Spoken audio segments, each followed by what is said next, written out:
Hello বন্ধুরা, আপনাদের সবাইকে আমার ইউটিউব চ্যানেল বন্ধু বাংলাতে আপনাদেরকে সবাইকে স্বাগতম।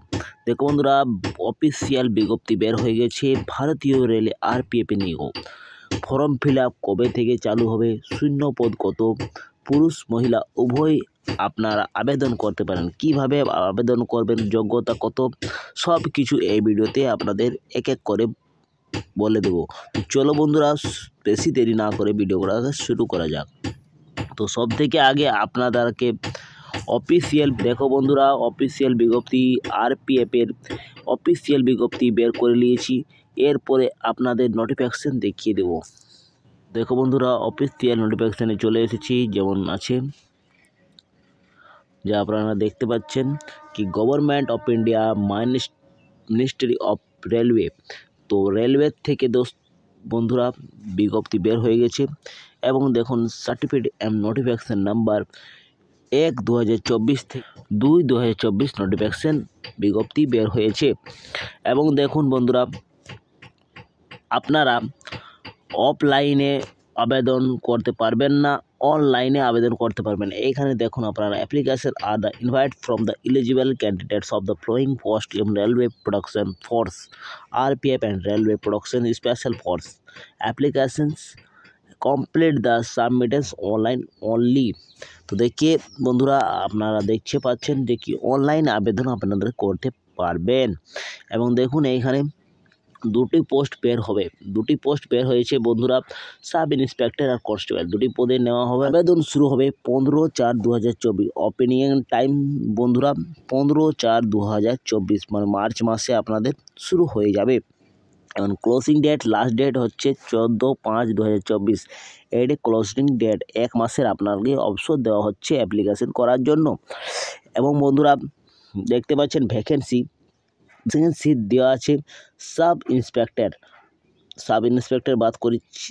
কথা বলছি। তো দেখো বন্ধুরা, তার জন্য গ্র্যাজুয়েশন যোগ্যতা আপনাদের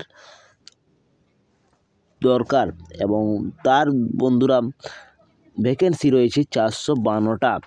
এবং কনস্টেবলের ভ্যাকেন্সি জন্য 10 পাস করতে হবে আপনাদেরকে। যদি 10th ম্যাট্রিকুলেশন পাস যদি আপনারা করে থাকেন, তাহলে আপনারা কনস্টেবলের পদে নিয়োগ করা হবে বন্ধুরা, আপনারা অ্যাপ্লিকেশন করতে পারবেন।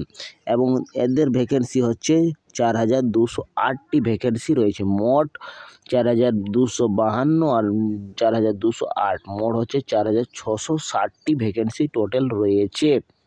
এবং এর জন্য কনস্টেবলের জন্য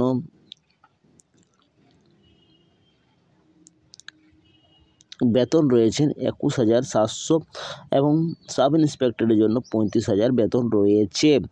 এবং দেখুন বন্ধুরা, কনস্টেবলের জন্য এজ চাওয়া হয়েছে 18 থেকে 28। এমনিতে আপনারা দেখেছেন কি 18 থেকে 25 বছর থাকে, কিন্তু 28 বছর এবারে নেওয়া হয়েছে।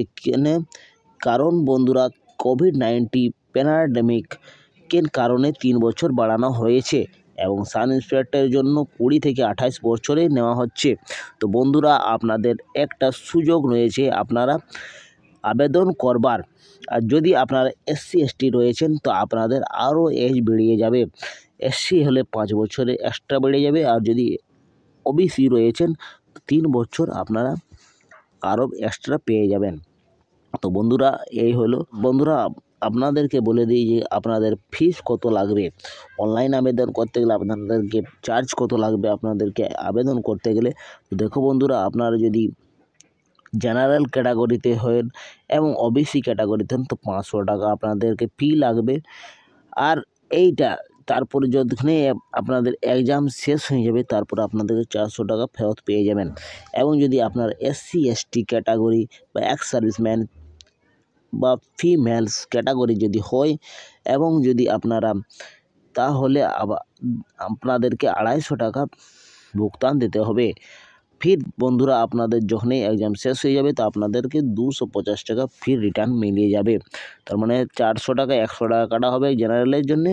আর SC STর জন্য ফি নেওয়া হচ্ছে না, ফ্রিতে আপনাদের আবেদন হয়ে যাবে বন্ধুরা। তারপরে দেখুন বন্ধুরা, আপনাদেরকে কি কি এক্সাম দিতে হবে আপনাদেরকে দেখিয়ে দিই। দেখো বন্ধুরা, আপনাদেরকে সবথেকে প্রথমে আপনাদেরকে রিটেন টেস্ট দিতে হবে। সিবিটি টেস্ট হওয়ার পরে আপনাদেরকে ফিজিক্যাল টেস্টে পাঠানো হবে।